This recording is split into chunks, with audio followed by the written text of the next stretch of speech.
இது ஒரு அழகான கூட்டு குடும்ப வீட்டின் பின்புறம் இருந்த சிறிய தோட்டத்தின் கதை.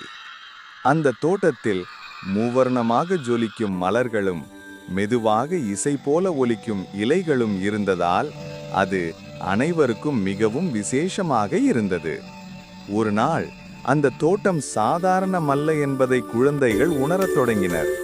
அவர்கள் அணுகும்போது மலர்களின் நிறம் மாறி மாறி மின்னி பிரகாசித்தது. தோட்டத்தின் காற்று இட்செல்ஃப் சிறிய மந்திரங்களால் நிறைந்து அவர்களை மெதுவாக வரவேற்றது. அந்த நாளிலிருந்து குழந்தைகள் அந்த தோட்டத்தின் மந்திர ரகசியத்தை பாதுகாப்பது தங்கள் கடமை என்று நினைத்தார்கள். அவர்கள் அன்பும் நட்பும் பொறுப்பும் கொண்டு தண்ணீர் ஊற்றி புதிய தாவரங்களை நடந்து தோட்டத்தை உயிரோடு வைத்தனர். ஒவ்வொரு மாலையும் தோட்டத்தின் நடுவில் ஒரு மெதுவான ஒளி எழுந்து அவர்களை பார்த்து புன்னகைத்தது போல தெரிந்தது. அது அவர்களுக்கு ஒரே விஷயம் நினைவூட்டியது: இயற்கையை